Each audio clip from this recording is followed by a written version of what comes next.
Warahmatullahi wabarakatuh. Alhamdulillahilladzi arsala rasulahu bil huda wa dinil haq liyudhhirahu 'ala ad-dini kullih wa kafaa billahi shahida. Asyhadu an la ilaha illallah wa asyhadu anna Muhammadan abduhu wa rasuluh. Asyhadu anna Muhammadan abduhu wa rasuluh. Shalawatullahi wa salamuhu alaihi wa ala alihi wa ashabihi wa man tabi'ahum bi ihsanin ila yaumiddin.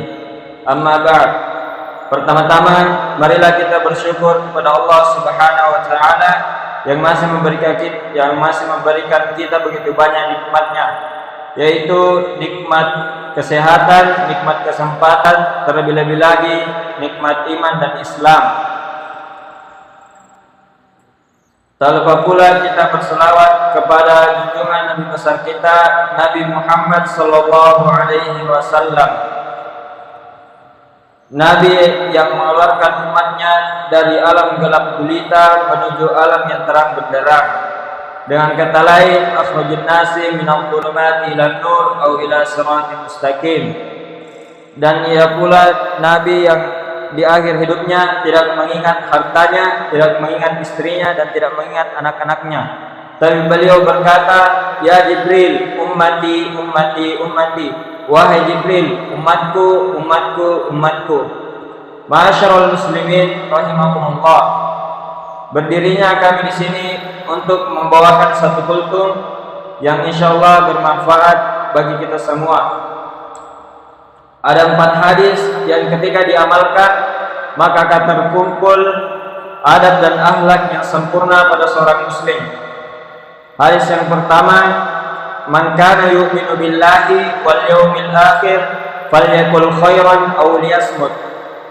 Barang siapa yang beriman kepada Allah dan hari akhir, maka hendaklah ia berkata yang baik atau diam. Lisan merupakan sesuatu yang dapat membawa pada kebaikan dan begitu pula sebaliknya. Lisan digunakan untuk berzikir, digunakan untuk mengajak kepada kebaikan, digunakan untuk mengatakan hal-hal yang baik. Dan sebaliknya, lisan dapat membawa kita kepada dosa yang besar. Ketika kita menggunakan lisan untuk menggibahi seseorang, untuk mencela dan memaki dan memfitnah seseorang. Dan kita sebagai seorang muslim sebaiknya menjaga lisan kita, karena tidaklah sesuatu keluar dari mulut kita melainkan ada malaikat raqib dan atid yang mencatatnya. Sebagaimana firman Allah Subhanahu wa taala, "Ma yalfidhu min qawlin illa ladayhi raqibun atid." Hadis yang kedua, la yu'minu ahadukum hatta yuhibba li akhihi ma yuhibba li nafsihi. Tidak sempurna keimanan seseorang sampai mencintai saudaranya sebagaimana ia mencintai dirinya sendiri. Kecintaan kita kepada saudara kita harusnya seperti kecintaan pada diri kita sendiri. Karena ketika kita mencintai saudara kita, misalnya kalau kita tidak suka dipermainkan oleh seseorang, maka jangan kita mempermainkan seseorang atau bercanda berlebihan kepadanya. Dengan begitu ukhuwah akan tetap terjaga. Hadis ketiga, min husnil islamil mar'i tarkuhu ma la ya'nihi. Dari kebaikan muslim seseorang meninggalkan apa yang tidak bermanfaat baginya. Seorang muslim, terkhususnya bagi penuntut ilmu, menjaga waktunya dengan baik, tidak mengerjakan sesuatu yang tidak bermanfaat baginya. Dengan begitu kita akan menggunakan waktu kita dengan hal-hal yang bermanfaat dan tidak menggunakan waktu kita untuk merusak dan hal-hal yang merugikan lainnya. Hadis keempat, la taqdab faraddada miraran faqala la taqdab. Asal hadis ini ada seorang lelaki yang datang kepada Rasulullah SAW dan berkata, "Ya Rasulullah, ausini."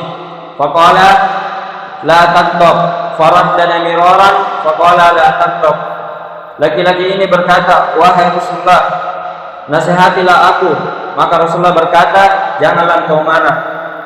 Dan laki-laki ini mengulangi terus menerus, dan Rasulullah berkata, janganlah marah.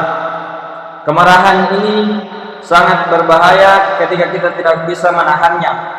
Banyak orang di luar sana yang melampiaskan amarahnya dengan membunuh. Bahkan mereka membunuh keluarganya sendiri, anaknya, istrinya, dan keluarga terdekatnya. Mungkin ini saja 4 hadis yang jika diamalkan akan terkumpul adab dan akhlak yang sempurna pada diri seseorang. Mungkin ini saja yang bisa kami sampaikan, kurangnya mohon dimaafkan karena kurangnya persiapan. Subhanallahumma bihamdik, asyhadu an la ilaha illa anta, astaghfiruka wa atubu ilaik. Wassalamualaikum warahmatullahi wabarakatuh.